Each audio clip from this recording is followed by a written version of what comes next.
सभी भक्तों और ईश्वर की संतानों को मेरा कोटि कोटि नमन तथा कोटि कोटि प्रणाम। आशा है सभी स्वस्थ होंगे और सबका जीवन मंगलमय चल रहा होगा। आज हम श्रीमद् भागवत गीता का तृतीय अध्याय का अध्ययन आरंभ करने जा रहे हैं। इस अध्याय में नाना प्रकार के हेतुओं से विहित कर्मों की आवश्यक कर्तव्य सिद्ध की गई है तथा प्रत्येक मनुष्य को अपने अपने वर्ण आश्रम के लिए विहित कर्म किस प्रकार करने चाहिए, क्यों करने चाहिए, उनके ना करने से क्या हानि है, करने से क्या लाभ है, कौन से कर्म बंधक कारक हैं और कौन से मुक्ति में सहायक हैं, इत्यादि बातें भली भांति समझाई गई हैं। इस प्रकार इस अध्याय में कर्म योग का विषय अन्य अध्यायों की अपेक्षा अधिक और विस्तार पूर्वक वर्णित है एवं दूसरे विषयों का समावेश बहुत ही कम हुआ है। जो कुछ हुआ है वे भी बहुत ही संक्षेप में हुआ है, इसीलिए इस अध्याय का नाम कर्म योग रखा गया है। प्रसंग बुद्धि शब्द का अर्थ ज्ञान मन लेने से अर्जुन को भ्रम हो गया। भगवान के वचनों में कर्म की अपेक्षा ज्ञान की प्रशंसा प्रतीत होने लगी एवं वे वचन उनको स्पष्ट नहीं दिखाई देकर मिले हुए से जान पड़ने लगे। अतएव भगवान ने उनका स्पष्टीकरण करवाने की और अपने लिए निश्चित श्रेय साधन जानने की इच्छा से अर्जुन पूछते हैं। अर्जुन बोले, हे जनार्दन, यदि आपको कर्मों की अपेक्षा ज्ञान श्रेष्ठ माने हैं तो फिर हे केशव मुझे भयंकर कर्म में क्यों लगाते हैं? आप मिले हुए से वचनों से मेरी बुद्धि को मानो मोहित कर रहे हैं, इसलिए उस एक बात को निश्चित करके कहिए जिससे मैं कल्याण को प्राप्त हो जाऊं।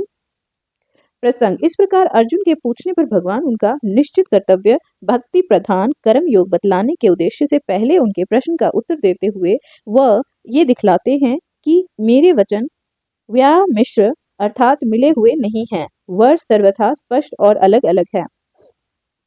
श्री भगवान बोले, हे निष्पाप, इस लोक में दो प्रकार की निष्ठा मेरे द्वारा पहले वर्णन की गई है। उनमें से सांख्य योगियों की निष्ठा तो ज्ञान योग से और योगियों की निष्ठा कर्म योग से होती है।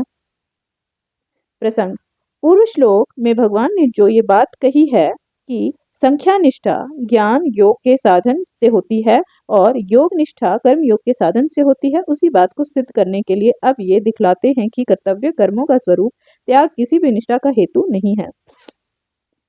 मनुष्य ना तो कर्मों का आरंभ किए बिना निष्क्रमता को यानी योग निष्ठा को प्राप्त होता है और न कर्मों के केवल त्याग मात्र से सिद्धि यानी सांख्य निष्ठा को ही प्राप्त होता है।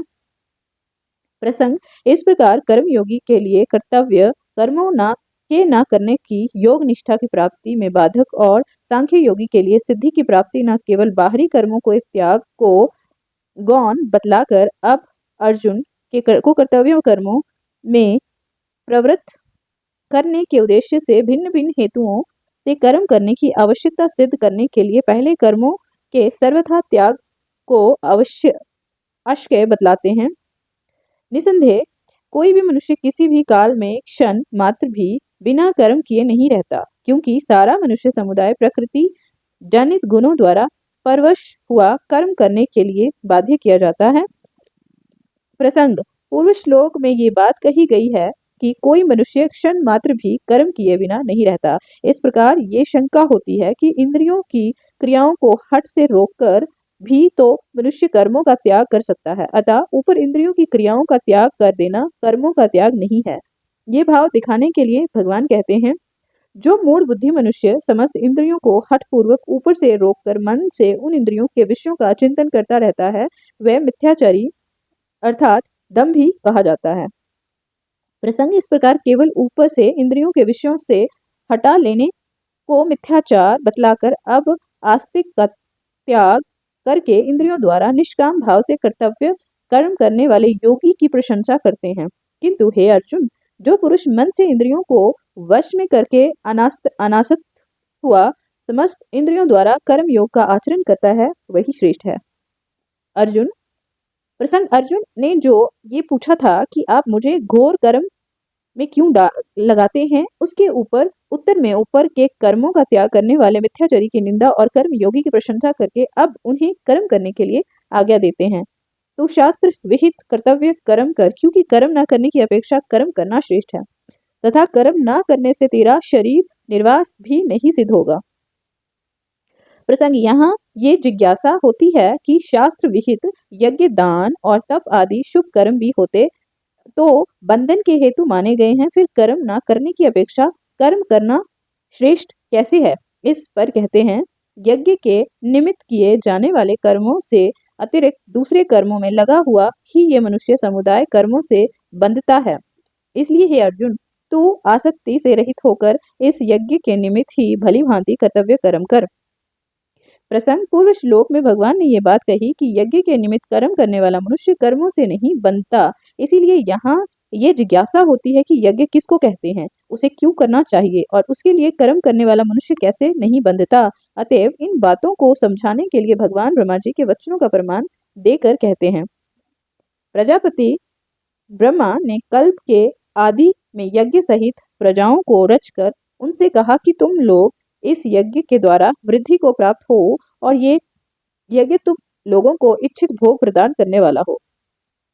तुम लोग इस यज्ञ के द्वारा देवताओं को उन्नत करो और ये वे देवता तुम लोगों को उन्नत करें। इस प्रकार निस्वार्थ भाव से एक दूसरे को उन्नत करते हुए तुम लोग परम कल्याण को प्राप्त हो जाओ।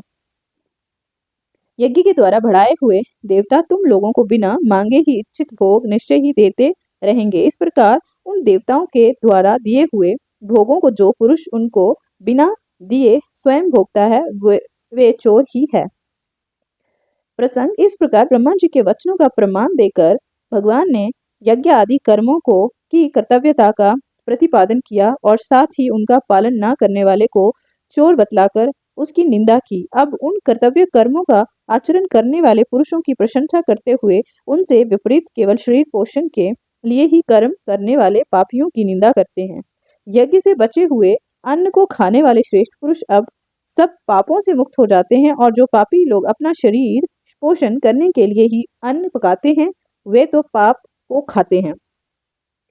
प्रसंग यहाँ ये जिज्ञासा होती है कि यज्ञ न करने से क्या हानि है। इस पर सृष्टि चक्र को सुरक्षित रखने के लिए यज्ञ की आवश्यकता का प्रतिपादन करते हैं। संपूर्ण प्राणी अन्न से उत्पन्न होते हैं। अन्न की उत्पत्ति वृष्ट से होती है, वृष्ट यज्ञ से होती है और यज्ञ विहित कर्मों से उत्पन्न होने वाला है। कर्म समुदाय को तू वेद से उत्पन्न और वेद को अविनाशी परमात्मा से उत्पन्न हुआ जान।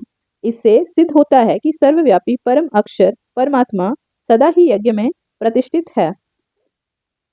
प्रसंग इस प्रकार सृष्टि चक्र की स्थिति यज्ञ पर निर्भर बतलाकर और परमात्मा को यज्ञ से प्रतिष्ठित कहकर अब उस यज्ञ रूप धर्म स्वधर्म के पालन की आवश्यक कर्तव्यता सिद्ध करने के लिए उस सृष्टि चक्र के अनुकूल न चलने वाले की यानी अपना कर्तव्य पालन न करने वाले की निंदा करते हैं।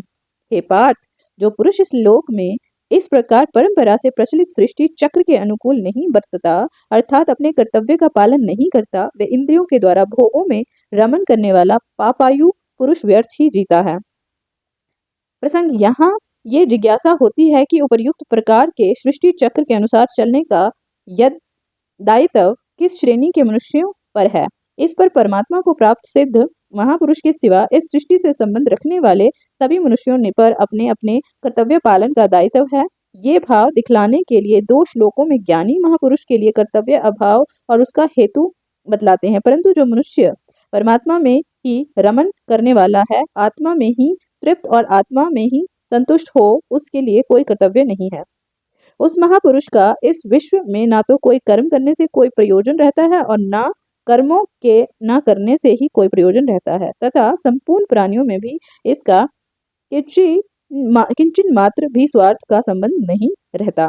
प्रसंग यहाँ तक भगवान ने बहुत से हेतु बतलाकर ये बात सिद्ध की कि जब तक मनुष्य को परम श्रेय रूप परमात्मा की प्राप्ति न हो जाए तब तक उसके लिए स्वधर्म का पालन करना अर्थात अपने वर्ण आश्रम के अनुसार विहित कर्मों का अनुष्ठान निस्वार्थ भाव से करना आवश्यक कर्तव्य है और परमात्मा को प्राप्त हुए पुरुष के लिए किसी प्रकार का कर्तव्य न रहने पर उसके मन इंद्रियों द्वारा लोक संग्रह के लिए प्रारब्ध अनुसार कर्म होते हैं। अब उपर्युक्त वर्णन का लक्ष्य कराते हुए भगवान अर्जुन को अनासक्त भाव से कर्तव्य कर्म करने के लिए आज्ञा देते हैं। इसलिए तू निरंतर आसक्ति से रहित होकर सदा कर्तव्य कर्म को भली भांति करता रहे, क्योंकि आसक्ति से रहित होकर कर्म करता हुआ मनुष्य परमात्मा को प्राप्त हो जाता है।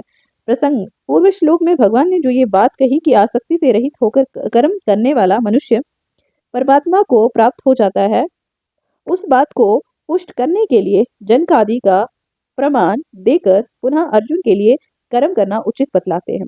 जनकादि ज्ञानी जन भी आसक्ति रहित कर्म द्वारा ही परम सिद्धि को प्राप्त हुए थे।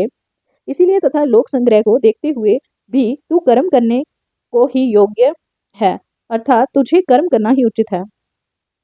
प्रसंग, पूर्व श्लोक में भगवान ने अर्जुन को लोक संग्रह की ओर देखते हुए कर्मों का करना उचित बतलाया। इस पर यह जिज्ञासा होती है कि कर्म करने से किस प्रकार लोक संग्रह होता है। अतः यही बात समझाने के लिए कहते हैं, श्रेष्ठ पुरुष जो जो आचरण करता है, अन्य पुरुष भी वैसा वैसा ही आचरण करते हैं। वह जो कुछ प्रमाण कर देता है, समस्त मनुष्य समुदाय उसी के अनुसार बरतने लग जाता है। प्रसंग, इस प्रकार श्रेष्ठ महापुरुष के आचरणों को लोक संग्रह में हेतु बतलाकर अब भगवान 3 श्लोकों में अपना उदाहरण देकर वर्णाश्रम के अनुसार विहित कर्मों के करने की आवश्यक कर्तव्यता का प्रतिपादन करते हैं। हे अर्जुन, मुझे इन तीनों लोकों में ना तो कुछ कर्तव्य है और ना कोई भी प्राप्त करने योग्य वस्तु अप्राप्त है, तो भी मैं कर्म में ही बरतता हूँ। क्योंकि हे पार्थ, यदि कदाचित मैं सावधान होकर कर्मों में न बरतूं तो बड़ी हानि हो जाए, क्योंकि मनुष्य सब प्रकार से मेरे ही मार्ग का अनुसरण करते हैं। इसीलिए यदि मैं कर्म ना करूं तो ये सब मनुष्य नष्ट भ्रष्ट हो जाएं और मैं संकरता का करने वाला हूं तथा इस समस्त प्रजा को नष्ट करने वाला बनूं। प्रसंग, इस प्रकार 3 श्लोकों में कर्मों को सावधानी के साथ ना करने और उनका त्याग करने के कारण होने वाले परिणाम का अपने उदाहरण से वर्णन करके लोक संग्रह की दृष्टि से सबके लिए विहित कर्मों की आवश्यक कर्तव्यता का प्रतिपादन करने के अनंतर अब भगवान उपर्युक्त लोक संग्रह की दृष्टि से ज्ञान को कर्म करने के लिए प्रेरणा करते हैं। हे भारत, कर्म में आसक्त हुए ज्ञानी जन जिस प्रकार कर्म करते हैं, आसक्ति रहित विद्वान भी लोक संग्रह करना चाहता हुआ उसी प्रकार कर्म करें।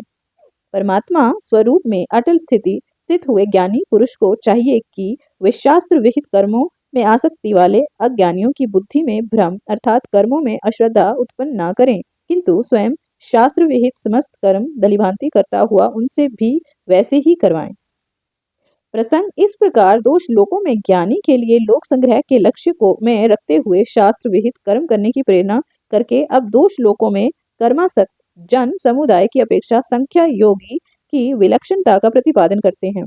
वास्तव में संपूर्ण कर्म सब प्रकार के प्रकृति के गुणों द्वारा किए जाते हैं, तो भी जिसका अनंत करण अहंकार से मोहित हो रहा है, ऐसा अज्ञानी मैं करता हूँ ऐसा मानता है। परंतु हे महाभाव, गुण विभाग और कर्म विभाग के तत्व को जानने वाला ज्ञान योगी संपूर्ण गुण ही गुणों में बरत रहे हैं, ऐसा समझकर उनमें आसक्त नहीं होता। प्रसंग, इस प्रकार कर्मासक्त मनुष्यों की और संख्य योगी की स्थिति का भेद बतलाकर अब आत्म तत्व को पूर्णतः समझाने वाले महापुरुष के लिए ये प्रेरणा की जाती है कि कर्मासक्त अज्ञानी मनुष्यों को विचलित न करें। प्रकृति के गुणों से अत्यंत मोहित हुए मनुष्य गुणों में और कर्मों में आसक्त रहते हैं। उन पूर्णता न समझने वाले मंदबुद्धि अज्ञानियों को पूर्णता जानने वाला ज्ञानी विचलित न करे। प्रसंग, इस प्रकार कर्मों की आवश्यक कर्तव्यता का प्रतिपादन करके अब भगवान अर्जुन को दूसरे श्लोक में की हुई प्रार्थना के अनुसार उस परम कल्याण की प्राप्ति का एकांतिक और सर्वश्रेष्ठ निश्चित समाधान बतलाते हुए युद्ध के लिए आज्ञा देते हैं। मुझ अंतर्यामी परमात्मा में लगे हुए चित्त द्वारा संपूर्ण कर्मों को मुझ में अर्पण करके आशा रहित, ममता रहित और संताप रहित होकर युद्ध कर। प्रसंग, इस प्रकार अर्जुन को उसके कल्याण का निश्चित साधन बतलाते हुए भगवान उन्हें युद्ध करने की आज्ञा देकर अब उसका अनुष्ठान करने का फल का वर्णन करते हैं। जो कोई मनुष्य दोष दृष्टि से रहित और श्रद्धा युक्त होकर मेरे इस मत का सदा अनुसरण करते हैं, वे भी संपूर्ण कर्मों से छूट जाते हैं। प्रसंग, इस प्रकार भगवान अपने उपयुक्त मत का अनुष्ठान करने का फल बतलाकर अब उसके अनुसार ना चलने में हानि बतलाते हैं। परंतु जो मनुष्य मुझ में दोषारोपण करते हुए मेरे ही मत के अनुसार नहीं चलते, उन मूर्खों को तू संपूर्ण ज्ञानों में मोहित और नष्ट हुए ही समझ। प्रसंग पूर्व श्लोक में ये बात कही गई कि भगवान के मन के अनुसार ना चलने वाला नष्ट हो जाता है। इस पर ये जिज्ञासा होती है कि यदि कोई भगवान के मन के अनुसार कर्म ना करे, हठ पूर्वक कर्मों का सर्वथा त्याग कर दे तो क्या हानि है। इस पर कहते हैं, सभी प्राणी प्रकृति को प्राप्त होते हैं, अर्थात अपने स्वभाव से परवश हुए कर्म करते हैं। ज्ञानवान भी अपनी प्रकृति के अनुसार चेष्टा करता है, फिर इसमें किसी का हठ क्या करेगा। प्रसंग इस प्रकार सबको प्रकृति के अनुसार कर्म करने पड़ते हैं, तो फिर कर्म बंधन से छूटने के लिए मनुष्य को क्या करना चाहिए। इस जिज्ञासा पर कहते हैं, इंद्रिय के अर्थ में अर्थात प्रत्येक इंद्रिय के विषय में राग और द्वेष छिपे हुए स्थित हैं। मनुष्य को उन दोनों के वश में नहीं होना चाहिए, क्योंकि वे दोनों ही उसके कल्याण मार्ग में विघ्न करने वाले महान शत्रु हैं। प्रसंग यहाँ अर्जुन के मन में ये बात आ सकती है कि मैं ये युद्ध रूप घोर कर्म ना करके यदि भिक्षावृत्ति से अपना निर्वाह करता हुआ शांतिमय कर्मों में लगा रहूं तो सहज ही रोग द्वेष से छूट सकता हूँ। फिर आप मुझे युद्ध करने के लिए आज्ञा क्यों दे रहे हैं। इस पर भगवान कहते हैं, अच्छी प्रकार आचरण के लिए लाए हुए दूसरे के धर्म से गुण रहित भी अपना धर्म अति उत्तम है। अपने धर्म में तो मरना भी कल्याणकारक है और दूसरे का धर्म भय को देने वाला है। प्रसंग मनुष्य का स्वधर्म पालन करने में ही कल्याण है, पर धर्म का सेवन और निषिद्ध कर्मों का आचरण करने में सब प्रकार से हानि है। इस बात को भली भांति समझ लेने के बाद भी मनुष्य अपने इच्छा विचार और धर्म के विरुद्ध पापाचार में किस कारण प्रवृत्त हो जाते हैं। इस बात के जानने की इच्छा से अर्जुन पूछते हैं। अर्जुन बोले, हे कृष्ण, तो फिर ये मनुष्य स्वयं ना चाहता हुआ भी बलात्कार से लगाए हुए की भांति किस से प्रेरित होकर पाप का आचरण करता है। प्रसंग इस प्रकार अर्जुन के पूछने पर भगवान श्री कृष्ण कहने लगे। श्री भगवान बोले, रजोगुण से उत्पन्न हुआ ये काम ही क्रोध है। ये बहुत खाने वाला अर्थात भोगों से कभी ना अघाने वाला और बड़ा पापी है। इसको ही तू इस विषय में वैरी जान। प्रसंग पूर्व श्लोक में समस्त अनर्थों का मूल और इस मनुष्य को बिना इच्छा के पापों में लगाने वाला वैरी काम को बतलाया। इस पर यह जिज्ञासा होती है कि ये कर्म मनुष्य को किस प्रकार पापों से में प्रवृत्त करता है। अतः अब 3 श्लोकों द्वारा ये समझाते हैं कि ये मनुष्य के ज्ञान को आच्छादित करके उसे अंधा बनाकर पापों के गड्ढे में ढकेल देता है। जिस प्रकार धुएं से अग्नि और मैल से दर्पण ढका जाता है तथा जिस प्रकार जेर से गर्भ ढका रहता है, वैसे ही उस काम के द्वार पर ज्ञान ढका रहता है। प्रसंग पूर्व श्लोक में 3 पद काम का और इद्म पद ज्ञान का वाचक है। इस बात को स्पष्ट करते हुए उस काम को अग्नि की भांति कभी पूर्ण न होने वाला बतलाते हैं। और हे अर्जुन, इस अग्नि के समान कभी न पूर्ण होने वाले काम रूप ज्ञानियों के नित्य वैरी के द्वारा मनुष्य का ज्ञान ढका हुआ है। प्रसंग इस प्रकार काम के द्वारा ज्ञान को आवृत बतलाकर अब उसे मरने का उपाय बतलाने के उद्देश्य से उसके वास स्थान और उसके द्वारा जीवात्मा से मोहित किए जाने का प्रकार बतलाते हैं। इंद्रियां, मन और बुद्धि ये सब इसके वास स्थान कहे जाते हैं। ये काम इन मन, बुद्धि और इंद्रियों द्वारा ही ज्ञान की आच्छादित करके जीव आत्मा को मोहित करता है। प्रसंग इस प्रकार काम रूप वैरी के अत्याचार का और वे जहाँ छिपा रहकर अत्याचार करता है उन वास्थानों का परिचय कराकर अब भगवान उस काम रूप वैरी को मारने की युक्ति बतलाते हुए उसे मार डालने के लिए अर्जुन को आज्ञा देते हैं। इसीलिए हे अर्जुन, तू पहले इंद्रियों को वश में करके इस ज्ञान और विज्ञान का नाश करने वाले महान पापी काम को अवश्य ही बलपूर्वक मार डाल। पूर्व श्लोक में इंद्रियों को वश में करके काम रूप शत्रु को मारने के लिए कहा गया।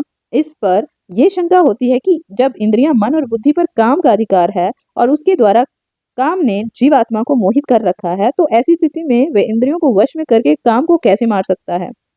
इस शंका को दूर करने के लिए भगवान आत्मा के यथार्थ स्वरूप लक्ष्य कराते हुए आत्मबल की स्मृति कराते हैं। अब इंद्रियों को स्थूल शरीर से पूरे परे यानी श्रेष्ठ, बलवान और सूक्ष्म कहते हैं। इन इंद्रियों के से परे मन है, मन से भी परे बुद्धि है और जो बुद्धि से भी अत्यंत परे है वे आत्मा है। प्रसंग अब भगवान पूर्व श्लोक के वर्णानुसार आत्मा को सर्वश्रेष्ठ समझकर काम रूप वैरी को मारने के लिए आज्ञा देते हैं। इस प्रकार बुद्धि से परे अर्थात सूक्ष्म बलवान और अत्यंत श्रेष्ठ आत्मा को जानकर और बुद्धि के द्वारा मन को वश में करके हे महाबाहो तू इस काम रूप दुर्जय शत्रु को मार डाल।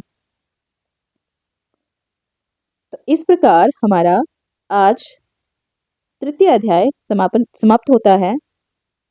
मुझे आशा है कि हमारी जिज्ञासा को पूर्ण करने में कुछ और सहायता मिली होगी। इस अध्याय से हमारा ये यात्रा जो है यूं ही चलती रहेगी। ईश्वर सदैव सबका कल्याण करे। धन्यवाद।